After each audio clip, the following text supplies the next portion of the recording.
All right, we are looking at a multiplication bar model problem from the chapter 5 text of 3rd grade.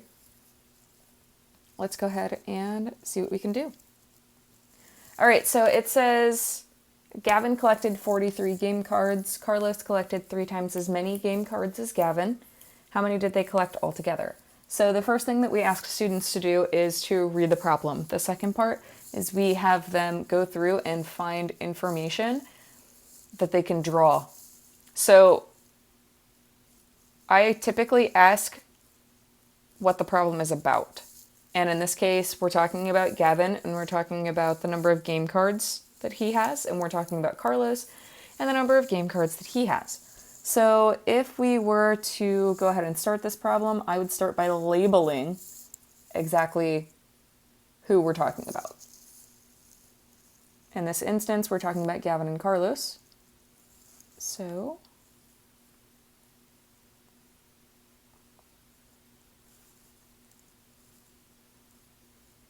we have Gavin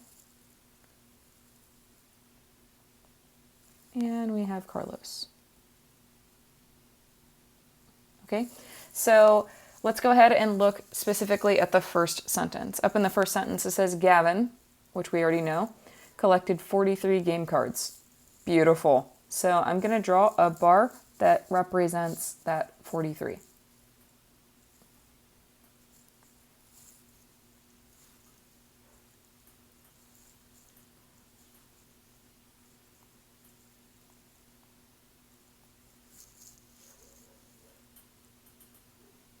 Whatever Gavin has, we know this one bar is representing whatever he has, and we know that he has 43 of them. So let's look at the second part of the problem. It says Carlos, we're talking about Carlos now, collected 3 times as many cards as Gavin. It's super important not only to realize that it's 3 times as many, but it's 3 times as many as Gavin. So whatever Gavin has, we are multiplying it 3 times. So let's go ahead and draw 3 of our boxes. Now, sometimes students will draw these boxes and they will not be the size that they need to be, and that's okay, just like mine.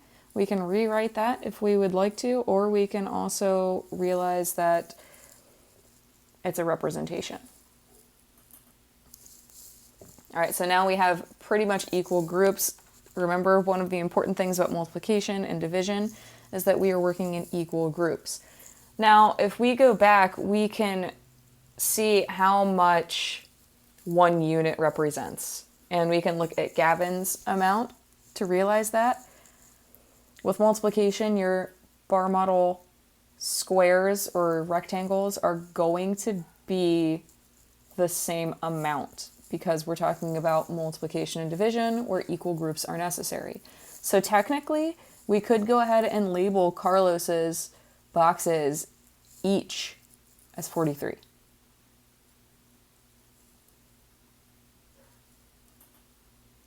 The last part of this bar model problem is asking you how many they collected all together, which means that we are looking for some sort of addition.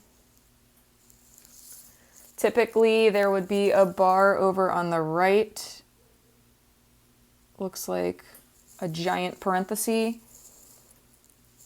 or some sort of bracket like this one. And the purpose of that is to squish them together. You might hear the younger grades call it a huggy bar, which means that you are hugging things together. You're smushing them together to see how much there is all together. So basically we would be looking at 43 for 1 unit, but we're actually talking about Gavin's unit, which is 1, and Carlos's units, which are an additional 3. 1, 2, 3, 4 boxes in all, which would represent 43 times 4.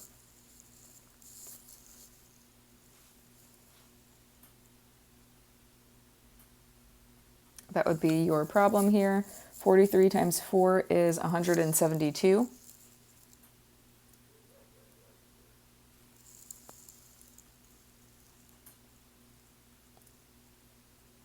And that goes on the outside of your Huggy bar, your addition bracket, whatever it is that your child, your scholar, your teacher calls it. And the last part would be to actually write a word answer. So something like they collected 172 cards together.